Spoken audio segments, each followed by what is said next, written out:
We return to our studies in the book of Exodus by turning today to chapter 3 verses 11 to 22. Years earlier, Moses would have quickly welcomed the invitation God was now making to him. Indeed, he'd once tried, as we know, to become the champion of the children of Israel. However, the years of bitterness and hardship in the land of Midian had changed him. In place of the bold, impetuous and impatient man of previous years was the timid, hesitant and diffident Moses of the present story. During the years in the desert, he had learned of his own weaknesses and limitations, and yet his former hopes do not seem to have completely vanished. The questions he asked God when invited to lead the people were mostly sensible ones. They suggested that over the years he had thoughtfully considered what his needs would be if God ever called him to the task which he had once tried to undertake alone. There's a lesson here for all Christians. God sometimes calls us to do things that seem utterly impossible. The impossibility itself should not discourage us as it so often does. However, we are not expected to be reckless.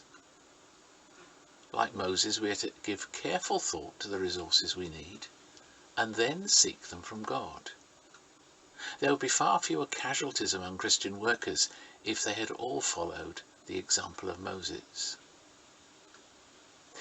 Moses' first question is made and answered in verses 11 to 13. He argued that he was not adequate to undertake God's task for him. In answer to this, God tells him, "I will be with you." Where Moses' abilities might fail, there was to be a God with unlimited abilities. This must have been as great a comfort to Moses as it ought to be to us. When we are at the end of our resources, we are not at the end of his, and nor can we ever be. It's natural for anyone who is asked to do something adventurous to seek guarantees that they will be successful. Often Christians who are called to do great work for God are also tempted to seek a sign from God. And the story of Gideon and his fleece in Judges chapter 6 verses 36 to 40 is often used to encourage such sign seeking. However, the Bible forbids seeking a sign or putting God to the test. You might consider Exodus 17 verse 2 or Deuteronomy chapter 6 verse 16. This suggests that Gideon was wrong to seek a sign, and his request was faithless. Even so, God was merciful to him, as he often is to us, and met Gideon's request and did so twice. There is, however, no excuse for our faithlessness. God tested the faith of Gideon to the limit later. Perhaps God reduced Gideon's army to only 300 men, as we're told in Judges chapter 7, because Gideon had been faithless earlier. Moses did not, however, seek a sign, although God did offer him one.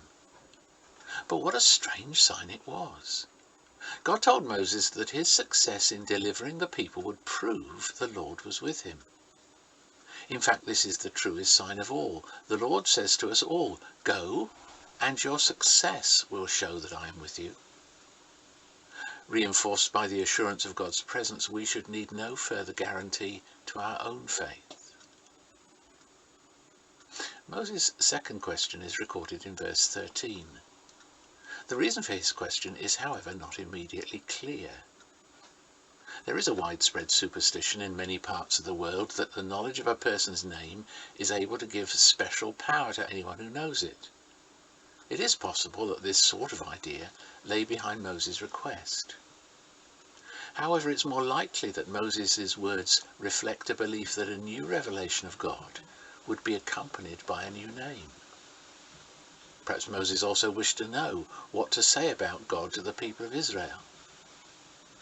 This is likely because in Old Testament times the name of a person often reflected a person's character. Moses was probably then asking God, "What fresh insight into your character are you going to show me, which will strengthen your people in the days ahead?" It is one of the most frequent weaknesses of God's people that they do not build their faith on that which God has revealed about himself.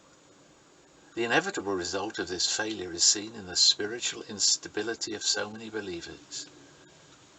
To build on any other foundation than God and his promises is bound to lead to this sad result.